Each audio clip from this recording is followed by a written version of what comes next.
ఇది మాటామంతి కార్యక్రమం లేదంటే జనవాణి కార్యక్రమం అంటే మీరు లెటర్లు ఇవ్వండి ఇటు సైడ్ నుంచి, లేదంటే మాటామంతి అంటే ఇది పదవి బాధ్యత. ఇది కూడా చాలా ముఖ్యం కదా. పదవి బాధ్యత అంటే ఇదే కదా. ఎప్పుడు మాట్లాడాలి, సందర్భోచితంగా ప్రవర్తించాలి కదా, సందర్భానుసారం మాట్లాడాలి కదా. అలాగే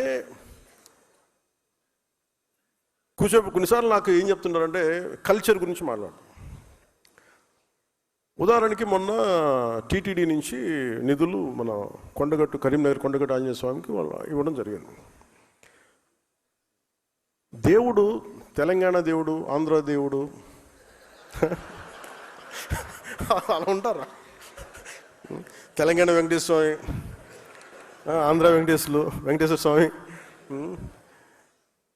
అలాగే తెలంగాణకు మన తమిళనాడుకు సుబ్రహ్మణ్య స్వామి, ఆంధ్రాకు మన మోపిదేవి సుబ్రహ్మణ్య స్వామి, అందరూ ఒకటే. రకరకాల స్థానాల్లో నమ్మకాలను బట్టి ఉంటారు. ఇవన్నీ అంటే మీకు ప్రాంతీయతను విస్మరించడం అంటే ఇవన్నీ కూర్చోబెట్టి మీకు స్థాయి, మానసిక స్థాయి పడిపోయే కొద్దీ ఇలాంటివి ఎత్తుకుంటే కొన్నిసార్లు తప్పులు ఉంటాయి, తప్పులు కరెక్ట్ చేసి ముందుకు వెళ్ళాలి తప్ప అక్కడ ఆగిపోకూడదు. మిగతా వాళ్ళు ఎవరైనా మాట్లాడితే మీరు అలాంటి డిబేట్స్లో మీరు వెళ్ళకండి. పదవి బాధ్యత కింద చెప్తున్నా, అలాంటి డిబేట్స్కి మీరు వెళ్ళకండి. అని ఇవన్నీ ఎందుకంటే భగవంతుడిది హైందవ ధర్మం ప్రపంచంలో ఏ మూల ఎక్కడున్నా సరే ఇది అందరిది. ఇది అలాగే తిరుపతి బాలాజీకి డబ్బులు రిలయన్స్ అంబానీ గారి దగ్గర నుంచి మొహరుములు, ఇందాక నిన్న చెప్పిన ఢిల్లీ నుంచి ఒక ఆడబిడ్డ కూడా వచ్చి హుండీలో డబ్బులు వేస్తారు. ఆ డబ్బులు ఎక్కడికి వెళ్ళాలి ఏంటి అనేది అది స్వామివారి, అది వారిష్టం. అది ఆయన ఎవరి ద్వారా నోటు పలికిస్తారు, ఎవరి ద్వారా చేయిస్తారో అది ఆయనది, అది మనకు సంబంధం లేదు. అందుకని ఇది అంటే ఇలాంటి వివాదాల్లో మీరు అనవసరంగా వెళ్ళకండి, నా ఉద్దేశం అది చెప్పడానికి కారణం. అలాగే అంతర్వేది రథాలు కానీ, ఎందుకంటే సెన్సిటివిటీ ఇంకోటి ఈ మధ్యన ఏమైపోయిందంటే కులాల మధ్య చాలా ఇబ్బందులు అయిపోతున్నాయి. నేను పిఠాపురం చిన్నపిల్లలు కులాలతోటి మాట్లాడేసుకుని వాళ్ళు ఎవరో వెళ్ళి ఇంటర్వ్యూలు చేశారంటే ఇవన్నీ మాట్లాడుతుంటే ఇంత చండాలం అయిపోయారండి మనుషులు అనిపించింది నాకు. నేను చిన్నప్పుడు చదువుకున్న స్నేహితుడు ఎవరో ఏంటో తెలియదు, ఏ కులమో తెలియదు. అందరం రీజనబుల్ స్కూల్స్ నుంచి చదువుకున్నాం. ఎక్కడ కూడా మా పక్క స్నేహితులు ఏ కులం అని తెలియలేదు. ఒకవైపు ఏమో అంబేద్కర్ గారి పేరు చెప్పి అనైలేషన్ ఆఫ్ క్యాస్ట్, కుల నిర్మూలన మాట్లాడతాం, ఇంకోవైపు కులాన్ని ఎగదోస్తూ ఉంటాం. BC schools, BC social welfare, SC ST welfare అని మనమే విడగొట్టి ఇవన్నీ చేస్తుంది. జరగవా?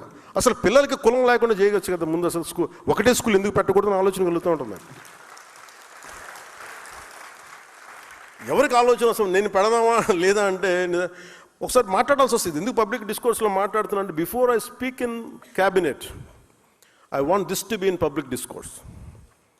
ఎస్సీ ఎస్టీ స్కూల్స్ అని పెడతారు, బీసీ స్కూల్స్ అని పెడతారు. అంటే మీరు చిన్నప్పుడు వేరు చేస్తుంది కదా సొసైటీ. అంటే మీరు వేరు, మేము వేరు. పిల్లలందరూ కనీసం పిల్లలకైనా మన చండాలం, మన దరిద్రం మనందరికీ వచ్చేసింది అనుకుందాం. మనం మార్చుకోవట్లేదు. అట్లీస్ట్ పిల్లలన్నా చేయాలి కదా. మన మధ్యన ఎవరు హైకోర్టు జడ్జి, మన సుప్రీంకోర్టు జడ్జి ఎవరు మాట్లాడతారు, హైకోర్టు జడ్జి థింగ్ ఉత్తరప్రదేశ్, ఈ కులాలకి మిగతా కులాల నుంచి పెళ్లి చేస్తే బాగుంటుంది, వాళ్ళ అమ్మాయిని ఇట్లా ఇచ్చి పెళ్లి చేస్తే అసలు ముందు అక్కడ దాకా ఎందుకు వెళ్తారు? పెళ్ళి అనేది వాళ్ళ ఇష్టం. అది ఎవరిని చేసుకోవాలి, అది వాళ్ళ ఇష్టం. అది కనీసం మన చేతిలో ఉంది స్కూల్స్ కదా. స్కూల్స్లో కూడా మనం చేయలేకపోతున్నప్పుడు ఇంకా కరెక్షన్ ఎప్పుడు మా కుల నిర్మూలన అనేది జరగదు ఎప్పటికీ. నాకు అందుకు అనిపించింది అలాంటి ఉండబట్టి ఈ రోజున రెచ్చిపోయి ఎవడు పిఠాపురంలో మాట్లాడుతూ ఉంటే పిల్లల మధ్య మాట్లాడుకునే మాట అది ఇద్దరు విభిన్నమైన కులాల నుంచి మాట్లాడుతున్న సమాజం విచ్ఛిన్నం అయిపోతే బతుకుతూ చెప్పండి. అంటే ఇవన్నీ ఎందుకు చెప్తున్నానంటే మీ స్థాయిల్లో యు ఆర్ ఎక్సలెంట్ లీడర్స్. అన్నీ నా దగ్గరికి వచ్చి నా నెత్తి మీద పడేస్తే నేనేం చేయలేను, భుజాలతో అట్లస్ గాడిలో కుంగిపోతాను. మీరు కూడా కొంత బాధ్యత బరువు పంచుకోమని నాకు విన్నపం. నాకు మొత్తం నా మీద వేసేసి మా ఊర్లో రోడ్డు లేదండి నువ్వు చేసి అండి, మాకు ఇక్కడ మా ఇంట్లో అంట్లు తోటాకి ఎవరు లేరు, కొంచెం వచ్చి అంట్లు తోయండి, ఇక్కడికి వెళ్తుంది. అలాగే అది ఎక్కడో చోట మీరు పదవి బాధ్యత అంటే మీరు కూర్చొని మీరు కన్ను వాళ్ళేసి ఏంటి బాగుందా ఏం జరుగుతుంది అట్లా కాదు. బాధ్యత తీసుకోండి, కొంచెం బాధ్యత తీసుకోండి. ఇలాంటి సమస్య వచ్చినప్పుడు చాలా సమర్థవంతంగా మీ వాదన వినిపించండి, తిట్లు లేకుండా, బూతులు లేకుండా. ఇదొకటి మీకు మీ దృష్టికి తీసుకుదలుచుకుందాం.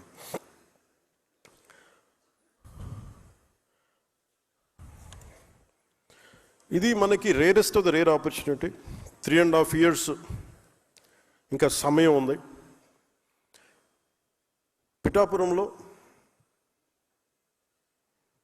పిఠాపురంలో ఒక ఎక్సైజ్ స్టార్ట్ చేశాను. ఒక 10 పార్టీ పెట్టిన ఆల్మోస్ట్ ఒక 10 years పైన తర్వాత స్టార్ట్ చేశాను. అందరూ అంటున్నవాళ్ళు మీకు బూత్ కమిటీలు లేవు, మీకు వార్డు కమిటీలు లేవు అంటే అసలు ముందు నడవాలి కదా. పార్టీ నడిపిన తర్వాత, జనం వచ్చిన తర్వాత పెడతాం. ఏమీ లేకుండా ఎక్కడి నుంచి వస్తాయి? అందరూ రాత్రి పుట్టేశారా? లేదంటే కాంగ్రెస్ పార్టీ సడన్గా వైఎస్ఆర్ కాంగ్రెస్ పార్టీ అయిపోతే వాళ్ళకు ఉంటుంది అది. మాకు అలా కాదే, మా పంట మేము వాళ్ళకు ఉంటాయి. వాళ్ళ నాన్నగారు ముఖ్యమంత్రులు ఉండొచ్చు, బాబాయిలు ఇంకోలా ఉండొచ్చు, తర్వాత చంపేసేది వేరే విషయం అనుకోండి. మనకు అలాంటి పరిస్థితులు లేవు కదా.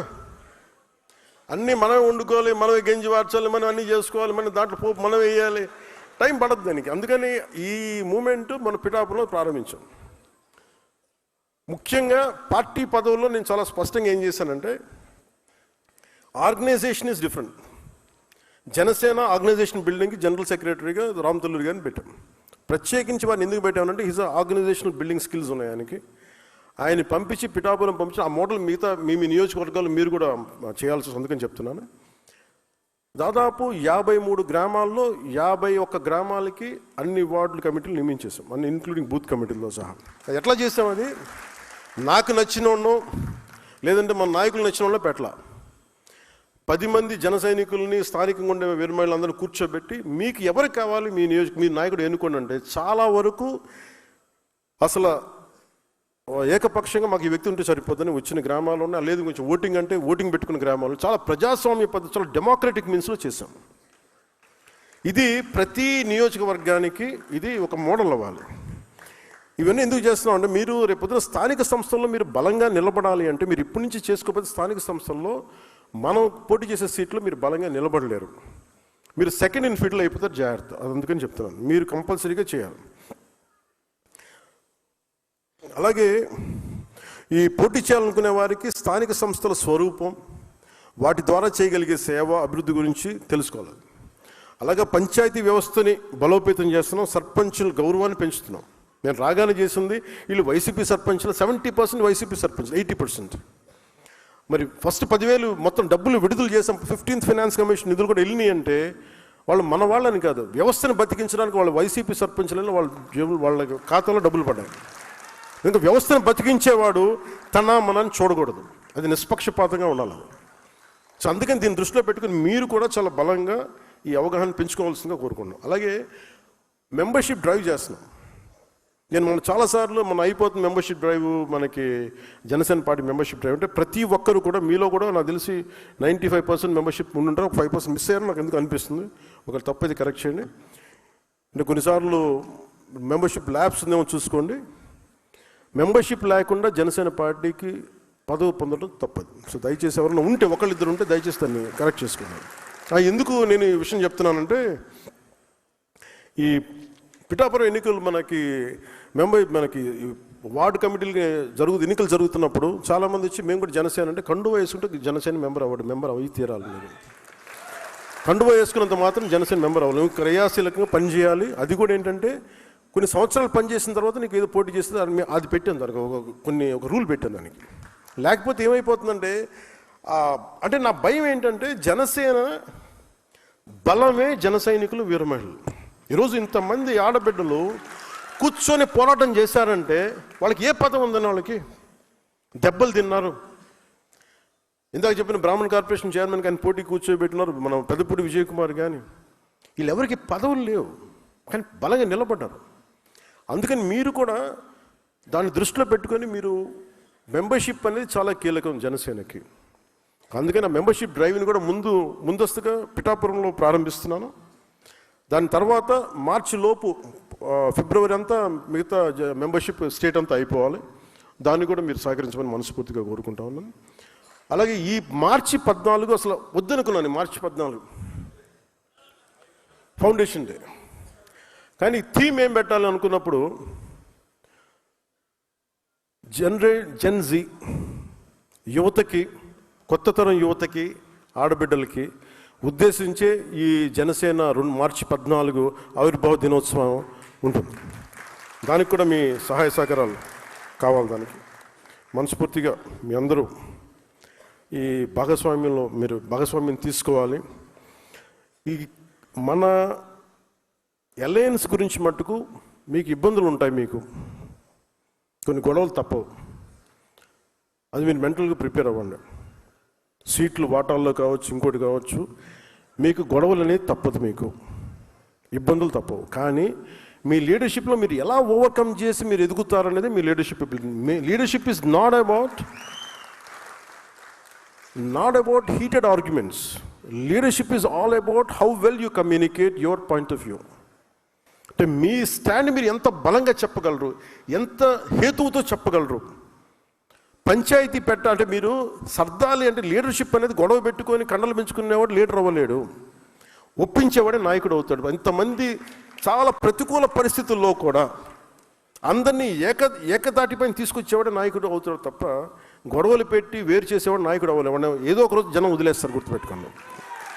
అందుకని నేను మిమ్మల్ని అందరినీ ఎలాంటి నాయకులు అవ్వాలని కోరుకున్నానంటే, గొడవలు వచ్చినా కానీ ఎలా మీరు కూర్చొని పరిష్కరించగలరు. అందుకని మనస్ఫూర్తిగా మీరు దీన్ని దృష్టిలో పెట్టుకొని, ఈ పదవి బాధ్యత అనేది మనకి అలంకారం కాదు, బాధ్యత. నేను అంత బాధ్యతగా నేనున్నాను, నేను వదలట్లేదు దీన్ని.